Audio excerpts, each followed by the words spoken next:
Le passage d'aujourd'hui est Marc 13, versets 1 à 8. Lisons ensemble.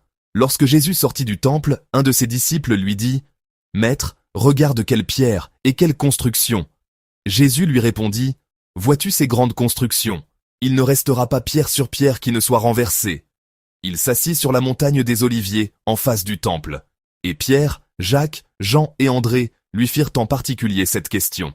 « Dis-nous, quand cela arrivera-t-il, et à quel signe connaîtra-t-on que toutes ces choses vont s'accomplir ?» Jésus se mit alors à leur dire « Prenez garde que personne ne vous séduise. Car plusieurs viendront sous mon nom, disant « C'est moi ».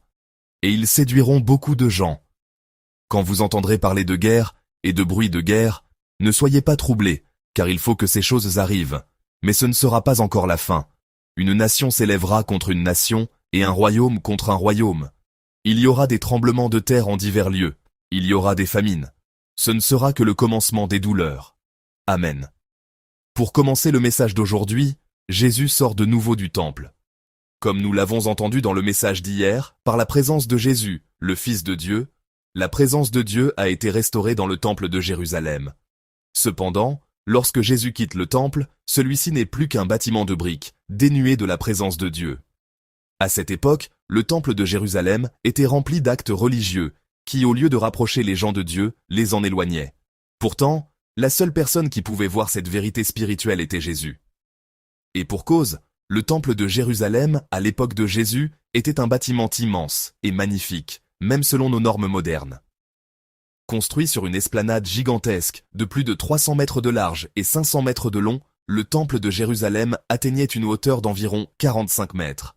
Dans l'Antiquité, il était presque impossible de trouver un bâtiment de cette taille. Il était si splendide et magnifique qu'il existait un proverbe parmi les rabbins d'Israël à l'époque qui disait « Quiconque n'a pas vu le temple d'Hérode n'a jamais vu un bel édifice de sa vie. » C'est pourquoi, bien que Jésus ait retourné les tables des marchands dans le temple quelques jours auparavant et les ait chassés en les critiquant clairement, en disant que le temple devait être une maison de prière pour toutes les nations, mais qu'ils en avaient fait une caverne de voleurs. Les disciples de Jésus, dans le verset 1 du passage d'aujourd'hui, sont ivres de la splendeur du temple et demandent à Jésus « Maître, n'est-ce pas que la grandeur et la majesté du temple sont vraiment extraordinaires ?» Que leur répond Jésus? Lisons ensemble le verset 2. Jésus lui répondit « Vois-tu ces grandes constructions? Il ne restera pas pierre sur pierre qui ne soit renversée. » Amen. Les disciples regardaient les magnifiques bâtiments du temple. Mais Jésus, lui, voyait au-delà, le jugement de Dieu. C'est là que nous découvrons une vérité importante. Ce que nous voyons de nos yeux en ce moment n'est jamais la totalité de la réalité. En tant que chrétiens, nous devons être capables d'avoir le regard de Jésus. Voir avec le regard de Jésus, c'est comprendre la vérité spirituelle qui se trouve au-delà de ce qui est visible, du point de vue de Dieu. Plus concrètement, cela signifie que nous ne devons pas seulement voir le phénomène qui se présente devant nous, mais nous devons être capables de penser « Comment Dieu voit-il ce phénomène, cette situation ? Comment Dieu voit-il cette situation, cette réalité ?» Le temple splendide et grandiose était pour Jésus un objet de jugement. De même, bien que nous disions vivre à l'époque la plus riche et la plus prospère de l'histoire, nous devons être capables de nous demander comment Dieu voit cette époque.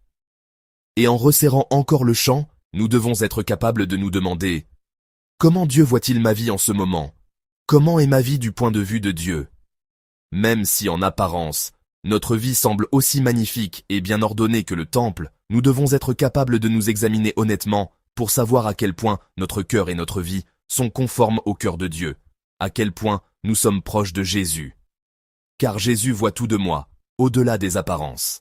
Lorsque Jésus, en voyant ce temple magnifique, a dit qu'il n'en resterait pas pierre sur pierre, les disciples ont dû être naturellement déconcertés et surpris. C'est pourquoi, lorsqu'ils sont allés sur le mont des Oliviers, les disciples se sont approchés de Jésus et lui ont demandé « Seigneur, quand cela arrivera-t-il » Cette question ne portait pas simplement sur le moment où le temple serait détruit.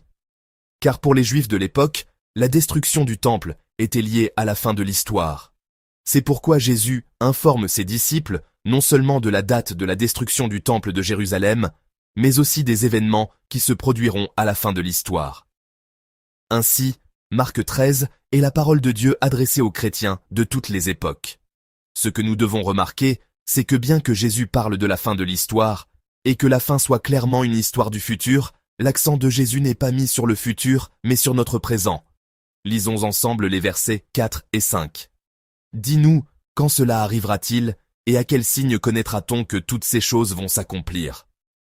Jésus se mit alors à leur dire, prenez garde que personne ne vous séduise. Amen. Les disciples ont demandé à Jésus les signes de la fin. Ils voulaient prédire l'avenir. Mais Jésus, à ses disciples qui voulaient connaître l'avenir, a dit « Prenez garde que personne ne vous séduise », ramenant constamment leur attention sur le présent. Il leur disait que ce qui est important, dans n'importe quelle situation, c'est que vous viviez dans l'obéissance par la foi, sans vous laisser influencer par les situations ou les environnements qui changent rapidement.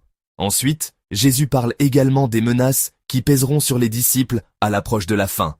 Lisons ensemble le verset 6. « Car plusieurs viendront sous mon nom, disant « C'est moi », et ils séduiront beaucoup de gens. » Amen. Ce qui est surprenant ici, c'est que lorsque Jésus parle des menaces qui pèseront sur les disciples à la fin des temps, il ne mentionne pas les menaces extérieures, mais d'abord les menaces intérieures. En fait, c'est bien vrai. L'ennemi le plus mortel est l'ennemi intérieur. Dans ce passage, Jésus dit que beaucoup utiliseront son nom pour commettre des escroqueries spirituelles. Ces paroles « c'est moi » signifient qu'ils diront « je suis Jésus, je suis Dieu, je suis le Saint-Esprit ». Ces paroles rappellent le documentaire de Netflix « Au nom de Dieu », qui a choqué notre société il y a quelques années. Cependant, la séduction peut être aussi manifeste que celle de ces chefs de secte, mais elle peut aussi être subtile. C'est de cette dernière que nous devons nous méfier le plus. Nous trouvons fréquemment sur YouTube de faux prophètes qui parlent au nom de Jésus, mais nous éloignent du chemin étroit de l'Évangile, qui n'ont ni le véritable message de l'Évangile, ni la puissance de la piété, mais qui séduisent les gens par des miracles ou des expériences. Nous, chrétiens, devons toujours être en garde contre de telles séductions. Et nous devons toujours nous souvenir et graver dans nos cœurs que l'objet de notre foi et de notre loyauté n'est personne d'autre que Jésus-Christ, qui est le seul et unique objet de notre foi et de notre loyauté. Enfin, Jésus nous dit aussi quelle attitude les chrétiens doivent adopter lorsque la fin approche et que le monde est dans le chaos. Lisons ensemble les versets 7 et 8. Quand vous entendrez parler de guerre et de bruit de guerre, ne soyez pas troublés, car il faut que ces choses arrivent. Mais ce ne sera pas encore la fin. Une nation s'élèvera contre une nation, et un royaume contre un royaume. Il y aura des tremblements de terre en divers lieux. Il y aura des famines. Ce ne sera que le commencement des douleurs. Amen. En voyant les guerres qui se déroulent au Moyen-Orient de nos jours, ces paroles résonnent beaucoup. Néanmoins, comme Jésus l'a dit au verset 7, « Mais ce ne sera pas encore la fin. Nous ne devons pas spéculer imprudemment sur le temps de la fin. » Car Jésus dit clairement, il faut que ces choses arrivent, mais ce ne sera pas encore la fin. Dans Acte 1, Jésus, après son ascension, a clairement dit aux disciples qui l'interrogeaient sur les derniers temps. Ce n'est pas à vous de connaître les temps ou les moments que le Père a fixés de sa propre autorité. Et à la place, il leur a donné cette mission. Mais vous recevrez une puissance, le Saint-Esprit survenant sur vous, et vous serez mes témoins à Jérusalem, dans toute la Judée, dans la Samarie, et jusqu'aux extrémités de la terre. L'accent de Jésus est toujours sur le présent, non sur l'avenir. De même, lorsque le monde est ébranlé par des guerres, des famines et des problèmes comme aujourd'hui, nous devons certainement nous souvenir des paroles de Jésus sur la fin des temps. Car nous ne savons pas quand, mais le Seigneur reviendra certainement et la fin arrivera assurément.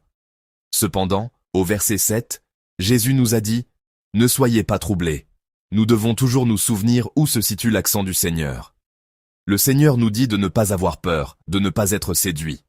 En d'autres termes, il nous dit de ne pas nous laisser influencer par les situations ou les environnements qui changent rapidement, mais de regarder avec foi vers Dieu qui gouverne et contrôle toutes choses, et de nous efforcer de vivre de manière constante, fidèle et sainte. Chers frères et sœurs, dans le verset 8 d'aujourd'hui, Jésus parle de guerre, de tremblements de terre et de famine, et termine en disant « Ce ne sera que le commencement des douleurs ». Mais ce mot « douleur », le mot grec « odin », n'est pas une simple calamité. Ce mot désigne la douleur, les contractions qu'une femme éprouve avant d'accoucher. C'est pourquoi, même si ce monde est ébranlé par des guerres et des famines, Jésus dit que ce n'est pas une souffrance dénuée de sens, mais une douleur qui crée la vie. Plus précisément, il nous demande de nous souvenir que c'est un processus vers la nouvelle création, qui est l'achèvement de l'histoire du salut de Dieu. C'est pourquoi nous, chrétiens, qui connaissons cette histoire du salut de Dieu, qui sera accomplie par le retour de Jésus avec un nouveau ciel et une nouvelle terre, une nouvelle création, pouvons vivre dans la foi en regardant vers Dieu avec espérance, même si le monde est ébranlé. Chers frères et sœurs, en nous souvenant du message d'aujourd'hui, je prie au nom du Seigneur que nous soyons tous des personnes qui vivaient d'abord en examinant honnêtement comment est ma vie du point de vue de Dieu et en étant conformes au cœur de Dieu, au cœur de Jésus, pour la journée qui nous est donnée. Et même si le monde est ébranlé, je veux que nous nous souvenions que cette histoire et ma vie sont entre les mains de Dieu, qui gouverne toutes choses et avance vers l'histoire du salut de la nouvelle création, sans être emporté par les hauts et les bas. Je bénis au nom du Seigneur tous nos frères et sœurs pour qu'ils vivent aujourd'hui en tant que personnes de foi, avec constance et fidélité.